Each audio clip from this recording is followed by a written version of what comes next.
उन्होंने संप्रभुता की बात कही, ये कांग्रेस पार्टी के सोच के मानसिक दिवालियेपन का नतीजा है। वोट की खातिर कुछ भी बोलना और कुछ भी कहना यह बहुत ही निंदनीय है और चिंताजनक भी है। मैं यहाँ पर एक बात बड़े स्पष्ट शब्दों में कहना चाहता हूँ कि जो संप्रभुता की बात है वो भी सांसद रही हैं और हैं अभी भी, और खरगे साहब भी सांसद रहे हैं। हम क्या शपथ लेते हैं कि हम we owe our allegiance to the constitution of India and we shall uphold the integrity and sovereignty and integrity of the country, ये कहते हैं हम। अब ऐसे कहने वाले लोग अगर कर्नाटक की संप्रभुता की बात करें तो कर्नाटक के हजारों लाखों लोगों ने जो आज़ादी की लड़ाई भारत के लिए लड़ी, उनका अपमान है।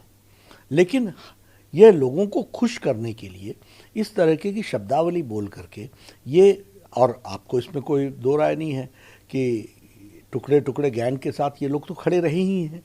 तो भारत के जो बोलते हो कि भारत के होंगे टुकड़े टुकड़े इंशाल्लाह इंशाल्लाह, ऐसे लोगों के साथ जो खड़े होते हों उनके मुंह से इसी तरीके की वाणी निकलती है। सर राहुल लड़ रहा हूँ, आपके सवाल पूछता हूँ इसलिए मेरी सदस्यता भी गई। ऐसा ठीक है, वो घूमना तो काम है, प्रजातंत्र है, सबको छूट है, घूमें अच्छी तरीके से, घूमें लोगों के बीच में जाएं। लेकिन ये जाते हैं पॉलिटिकल टूरिज्म करने के लिए, जब चुनाव आते हैं तब जाते हैं। हम लोग 24 घंटे 365 दिन इन्हीं के बीच में रहते हैं। ये फर्क है भारतीय जनता पार्टी और कांग्रेसी नेताओं का। सर आपके पार्टी से की जा रही है इस चुनाव में सबका साथ, सबका विकास, सबका विश्वास, सबका प्रयास, इस मंत्र को लेकर के हम चले हैं। भारत के संविधान के अंतर्गत जिस तरीके से देश को आगे बढ़ाया जा सकता है उसके लिए मोदी जी कृत संकल्प हैं और भारतीय जनता पार्टी उसको आगे बढ़ा रही है। ये सब डिवीजन से लेकर के समाज को तोड़ने का काम ये कांग्रेस पार्टी ने हमेशा किया है, और इनके बोल, इनके तरीके हमेशा जो देश को कमज़ोर करते हैं उनके प्रति इनकी सहानुभूति रहती है। सर वो लोग आप चुनाव जीतने के लिए बजरंग बली ये खुद लेकर के आए, इन्होंने खुद कहा कि हम बैन करेंगे, तो लोगों ने नतीजा दे दिया। आप खुद लेकर के आओ और फिर बोलो कि उसका नतीजों का असर न पड़े।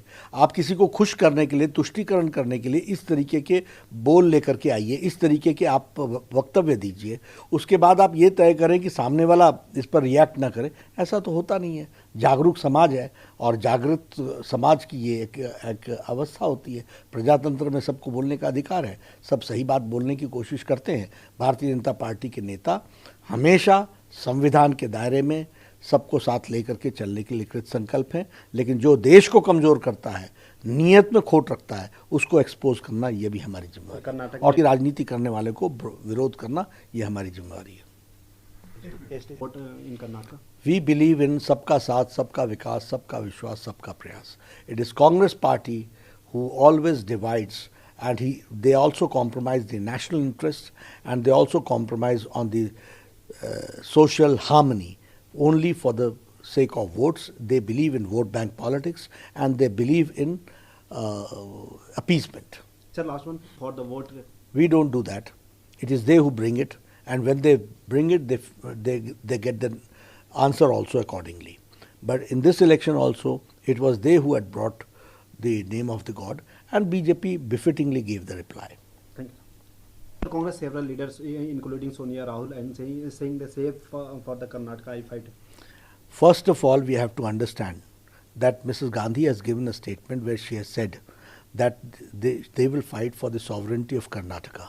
That means either they do not have any information and knowledge about the Constitution of India, or they are playing for only to appease the particular section of the society. And we have to understand that it is also a disrespect to thousands and lakhs of people who dedicated their lives and who devoted their lives and who also dedicated themselves for the fight of the independence of India. Now, when we say about sovereignty, we all remember Mrs. Sonia Gandhi is also a member of parliament, and she has taken an oath. What is that oath? That we will bear true allegiance to the Constitution of India, and that we shall uphold the sovereignty and integrity of India.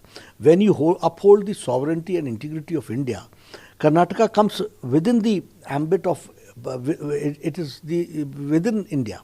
So what does it mean when you say about the sovereignty of Karnataka? That means it is only divisive forces which you are trying to promote. नमस्कार, मैं हूं मानक गुप्ता। अगर आपको हमारा ये video पसंद आया हो तो इसे लाइक और शेयर जरूर करें, और हां, हमें सब्सक्राइब और फॉलो करना ना भूलें ताकि आप देश और दुनिया की कोई खबर मिस ना करें। तो जुड़े रहिए हमारे साथ और देखते रहिए न्यूज़ 24।